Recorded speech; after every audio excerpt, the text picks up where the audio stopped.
My name is Sarah, and until recently, I thought my life was perfect. I lived in a quiet suburb of Ohio with my husband, Mike. We met in college, and from the beginning, there was a spark between us. I remember that at first, some friends commented that Mike seemed to have a very close relationship with one of his roommates, but I didn't give it much importance. I always thought they were just friends. It all started one afternoon when I was cleaning the house. Mike's cell phone was on the dining table, and suddenly, it buzzed with a notification. I usually don't check his phone, but something compelled me to do it this time. The message was from a man named Alex and said, "I can't wait to see you again. I miss you." At first, I thought it was a joke between coworkers. Mike worked at an advertising company, and everyone there was pretty relaxed and playful.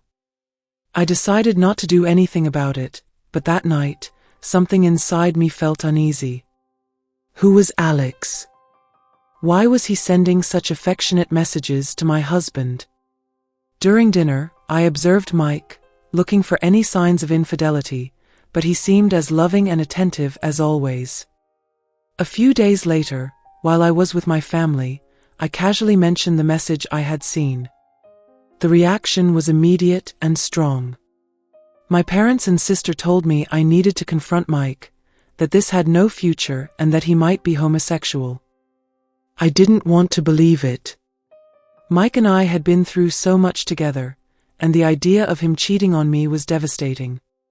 Finally, I gathered the courage to talk to Mike. One night, after the kids had gone to bed, I sat down in front of him and asked directly who Alex was. His reaction was unexpected. He turned pale, then tried to smile and told me it was all a misunderstanding, that Alex was just a friend and the messages had been misinterpreted.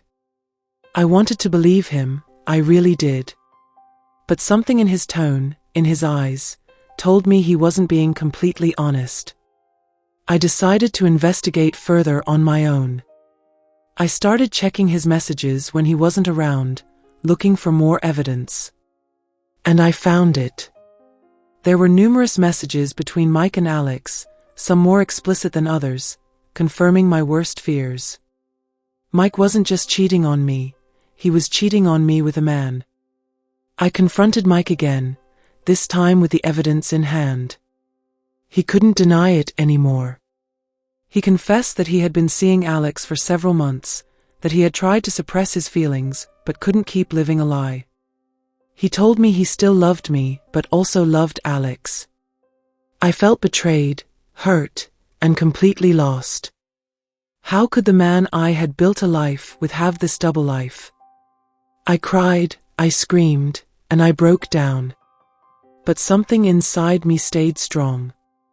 I decided that it didn't matter what my family said, it didn't matter what Mike said.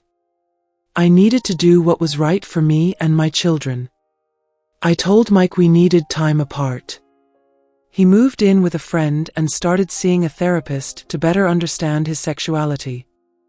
I also sought professional help to face this whirlwind of emotions. It wasn't easy, and there were times when I thought I couldn't bear it. One day, while looking through old photos, I found one from our wedding. I remembered the doubts I had before we got married, the comments from my friends, the signs I chose to ignore.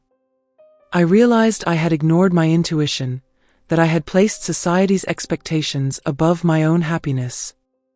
I decided to move forward with my life.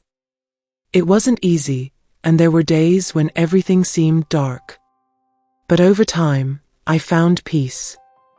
Mike and I talk occasionally, mainly for the kids. He continues to work on understanding himself, and I have learned to value my own strength and resilience.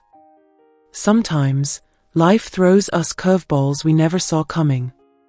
The important thing is how we respond to those challenges, how we find a way to get up and move on. And although my marriage didn't end as I expected, I learned that I deserve to be loved for who I am, not for what others expect me to be.